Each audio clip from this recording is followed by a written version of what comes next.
I have swallowed Lee's lies for 17 years, but no more.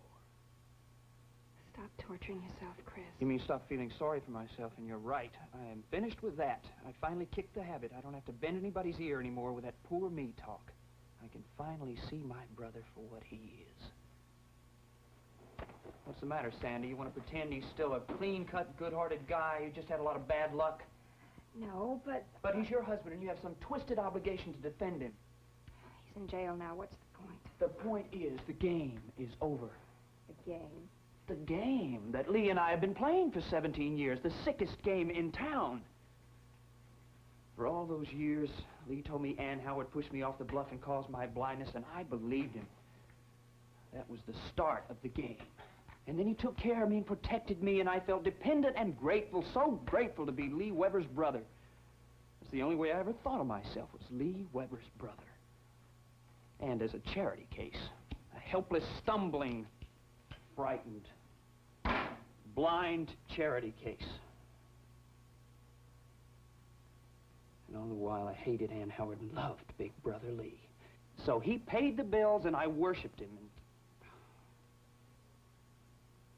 you're free now. No matter what happened before, you're free now. Let's be honest with each other, Sandy. Just for once, let's be honest. Let's face the truth. Now, Lee pushed me off that bluff, and that's why I'm blind. That's right, isn't it? Yes, that's right. And we've known about it a long time, haven't we? We've known about it ever since Ann Howard came back to this town and Lee began to get vicious. Yes. Then why didn't we say anything then? Why didn't we have the courage to say what we knew was true? Why couldn't we stop being afraid just long enough to say it to Lee before he killed Ann Howard? Oh, that's Chris! That's right, isn't it? He killed her. We have got to stop being frightened and stop helping him, or we are as filthy and as guilty as he is. Now, what's the matter? Nothing. The game is over, Sandy. Tell me the truth.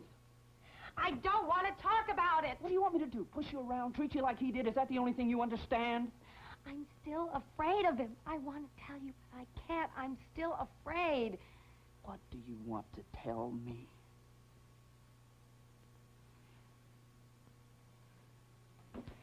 Lee called me from the police station and asked me to find out what Allison told the police. I didn't want to, but I asked her to come here because you wanted to see her. Because I'm sorry, Chris. She came and finally told me what she told the police.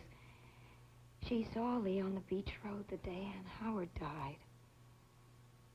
And you dutifully reported that to your husband, right? Yes. So when Lee got out on bail, he had a good reason, a great reason to threaten and frighten and get rid of Allison, didn't he? Didn't he? That's why he's probably back in jail. But he'll go on telling the same old lies.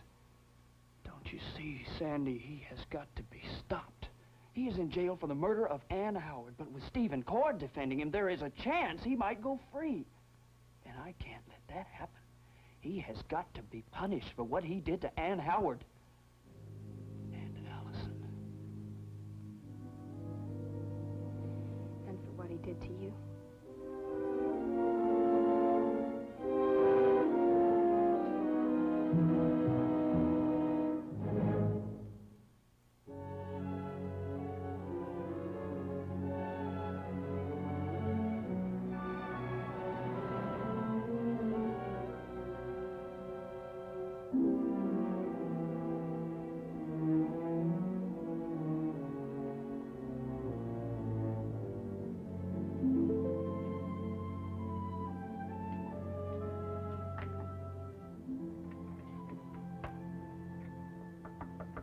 Chris, the store's closed. Mrs. Carson's at home. Please tell Mrs. Carson that I'm sorry that Allison is gone. Okay. That all you've got in your mind?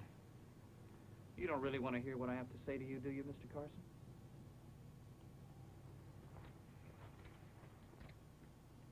All right, Chris.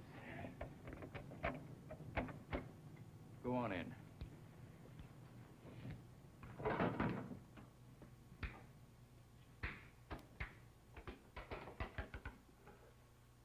How How is Mrs. Carson? Oh, she's fine, Chris. She's fine. What have you got on your mind? Come on, why don't you just get it off your chest? I haven't got all day, Chris. What have you got to do that's so important now? Oh, so that's your hang-up. You think I'm responsible for Allison's disappearance, huh? That man-to-blind boy talk we had, you were so worried. You were so scared that Allison and I might be getting close. Too close. I was only trying to save you and Allison from an unfortunate situation. Well, you saved her all right. You saved her from me and from Rodney and from anyone else she might have gotten close to, which is fine. Except she's gone. Do you think that would have made any difference? What do you think? Why does anyone stay in a difficult situation? Why should she choose to stick around? I'm not putting myself up as anyone important. I'm just a guy. But I needed her. Yes, I wanted a close relationship with her. I knew it wouldn't be an ideal or perfect relationship, but what difference does it make? She would have been close to someone. And if you had let Allison and I have that relationship, just maybe, she might still be around. Chris, I don't think Allison would have stayed for anyone. Well, hearing you say that doesn't convince me. I know my daughter. I know your daughter, too, Mr. Carson.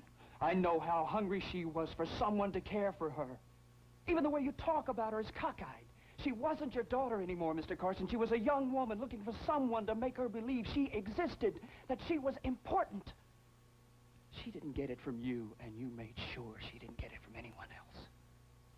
I've got a lot of hang-ups, Mr. Carson, but Allison wasn't one of them. You fixed it so she had no one to turn to, so she ran.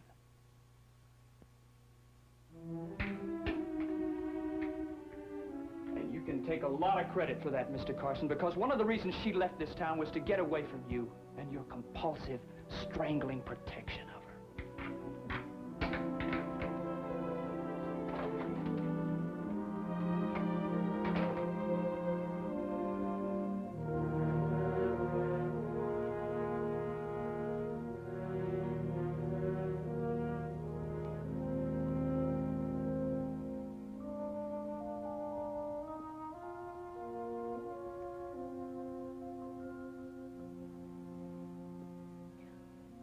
Just lovely. The new tenant should be very happy here. Yes.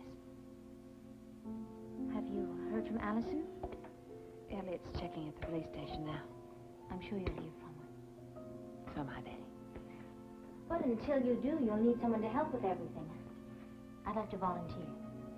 Well, I appreciate that, Betty. I left town once a long time ago, remember? I was all right. I remember. Mrs. Carson, when I decided to come here, I sat down and I tried to logically figure out why, but I couldn't. It is partly because of Allison and partly because I know you need someone. But mostly it's for myself. I understand that. When I lost Rod's baby, I didn't know if I was happy or sad. If I felt relieved or cheated. I don't know. But I know I lost a part of myself. I'd like to be here when your baby comes. Thank you, Betty.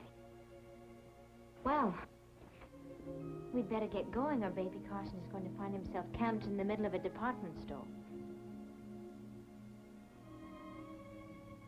That's Allison's doll. Her favorite. Honey? Oh, up here, Elliot, in the nursery. Open up and take quiet.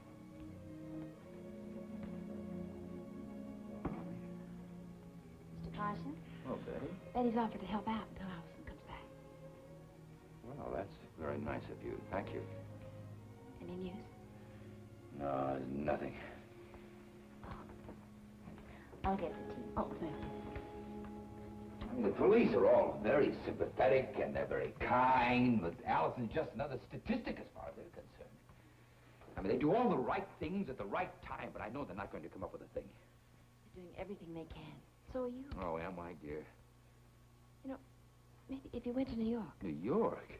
Allison used to talk about going there. That's one of the biggest cities in the world. She'd probably get in touch with editors, publishers. Maybe under an assumed name, but if you talked to them, described her, I have a feeling we'd find her. Oh, Connie, there are more than 8 million people in New York. But only one Allison. I know there's only one Allison. No, I can't do that, and you know I can't. Because of me. I have to be here with you. But you will be. You'll be here when I need you. Dr. Morton said the baby isn't due for 10 more days, and you'll be back by then.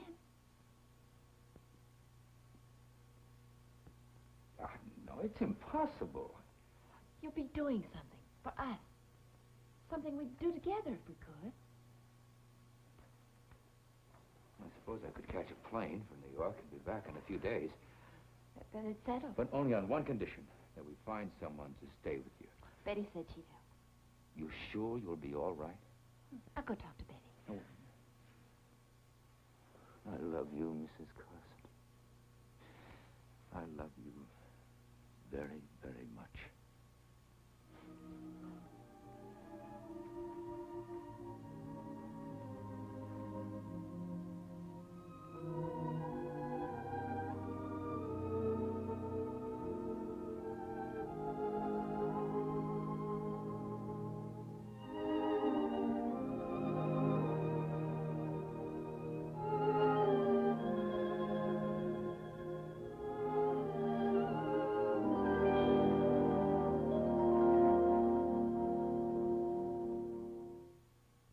Preview from the continuing story of Peyton Place.